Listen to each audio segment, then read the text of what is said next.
Bon, pour moi, apprendre le français c'était génial et c'était vraiment le résultat d'un processus d'apprentissage non conventionnel. Okay, just wait a second. How did I end up there?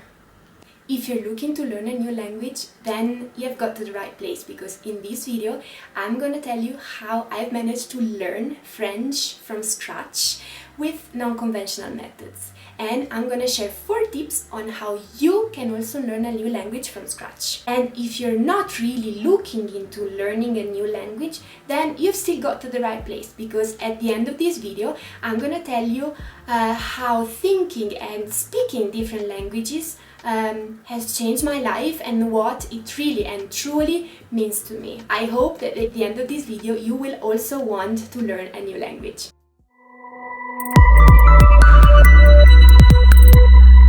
Hi there, this is Martina. Welcome back to Fuorimura, where I'm sharing my experiences of working and traveling abroad as a means of stepping out of my comfort zone.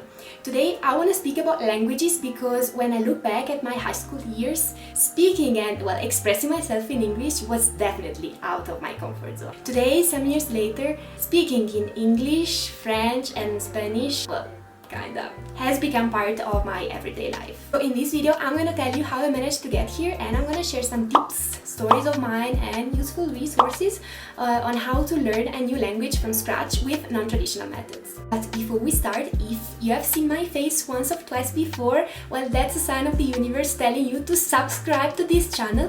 So if you wanna follow my journey, hit that subscribe button and follow my blog, Fuorimura.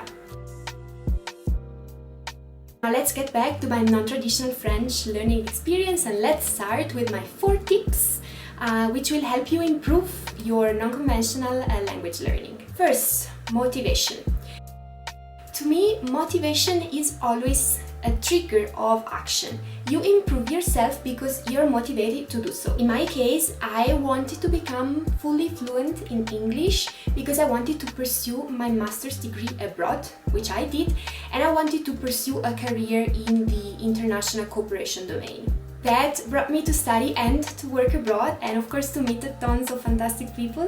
I ended up living in 5 foreign countries over 5 years, mainly Netherlands, Germany, India, Belgium, and now here I am in Bogotá, Colombia. By the way, if you want to know more about what I'm doing here in Bogotá, don't forget to check out my other video where I'm telling you the full story of how I ended up in Bogotá, Colombia in the middle of a pandemic. I've told you about English, which I've mainly studied at school, so mainly through conventional methods, and of course improved while traveling.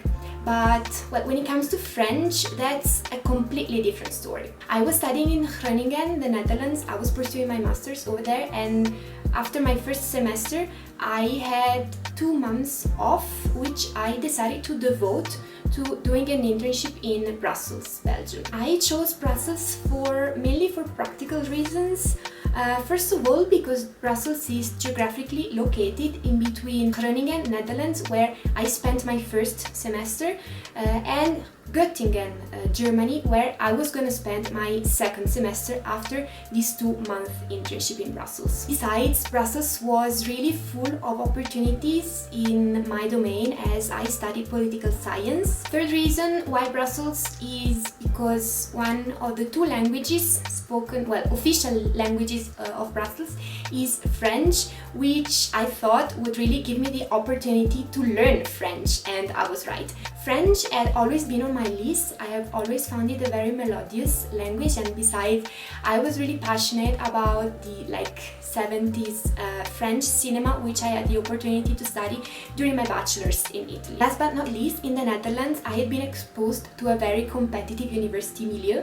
Everyone over there could speak at least 3 languages fluently. Mais oui, mais bon, en fait, tutti sanno parlare 4 or 5 languages fluently. I mean, non è strano come dicen, sabe? I wanted to be as competitive as them in the job market, and learning French was for me one way of achieving this. I have broken down my own motivation to learn French. But what about you? What is your motivation? Why do you want to learn a new language? Try to visualize your motivation, for example, by projecting yourself in the future in a specific context or in a specific place. And try to find your inner motivation. Like at the end of this video, I'm also gonna open up and share what language learning as a process means to me and how it changed me as an individual, but also at the personal and professional level.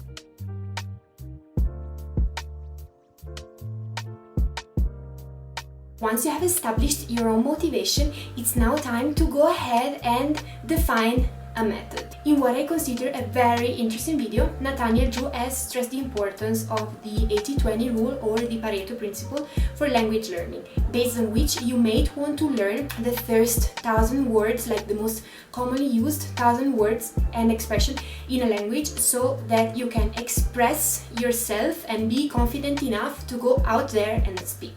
I think it's a really useful method which I have been putting in place for learning Spanish nowadays.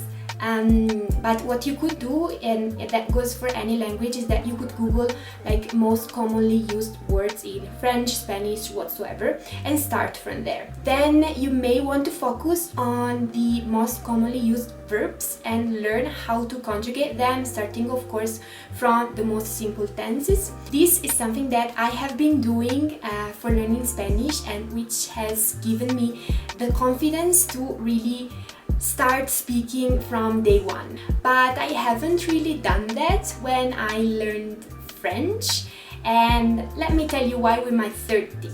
Third, surround yourself with people who speak the language. In my case, I didn't really start off learning French through the 80-20 rule. I had to move to Brussels very quickly. I didn't really have the time to learn 1,000 words, and so I skipped that part and I dived into the next phase, which is surrounding yourself with people who speak the language. And that was really challenging for me. I really had to step out of my comfort zone and go out there and speak like from the beginning. So let me give you a bit of context. I moved to Brussels, and as a student I was on a really tight budget, so I didn't really have much choice when it comes to finding an accommodation. So I decided to go for the cheapest accommodation option, which in Belgium most of the time is what they call the coach chez l'habitant. I myself found a room in Brussels, well in Schaerbeek to be precise, in a shared house with my landlady. I basically had my own bedroom and toilet, but I would share the kitchen with the owner of the house, which in my case was a local lady. That meant that when I would get home from work, I would go to the kitchen to cook for the next day, and she would be there welcoming me, and we would start talking about our day. Well, she was mainly talking and I was mainly listening because I wasn't really able to interact in French, and that's how I learned so much. She would tell me about her day, about her job, about her house, about her clients, her rabbit, her routine, her political standing, and that's how I really learned most of my vocabulary. But that's not all. In March 2018, I met the person would become and still is my boyfriend. He's French. We met on a random date, and at the beginning it was kinda harder to communicate. We would speak in Fringlish, as we like to say. But then I would insist, like I would tell him, please speak to me in French, and he did. And he was really patient, thank God. And that's how I really managed to dive more and more into the language. I must say that wasn't easy. I've made tons of mistakes, and it was especially hard when we would be outside with my boyfriend friends. I still remember that sometimes, like, I would try to speak in French and I would make a mistake, and they would kind of laugh at my mistakes. And well, I laughed with them because honestly, like, I had to try to take it easy. I'm fully proficient in my own mother tongue, but French is my third language, and of course it's not straightforward to me to just start off by speaking it very fluently. You need to make mistakes to improve. Think about it in this way. Imagine that you're locked in your room in France, trying to learn French on your own. You would still make mistakes unconsciously, as there would be nobody around you to correct you. You might even become fluent in a language learning it on your own, but that would really be a lonely process where you would really not interact with the world, which is just outside the door. So why are you learning a language in the first place? To me, it's to interact with the others, to learn a new culture and, well, to enter a new world. You must enjoy the process. That's part of the game.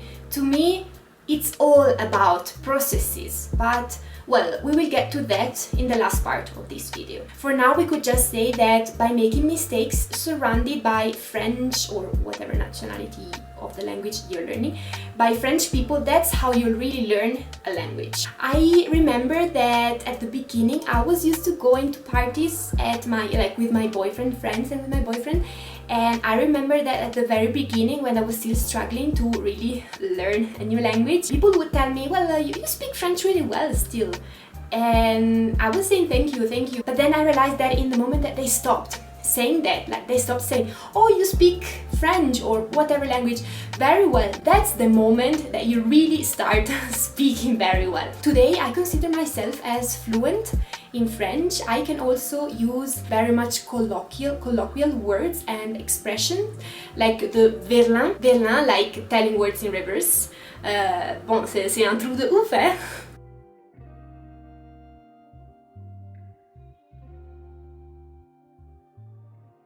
Four, resources, which I would break down into online resources. Hello from the future! I was editing this video and I figured out that I spoke so much. I was very much into languages, So I have decided to split it into two parts.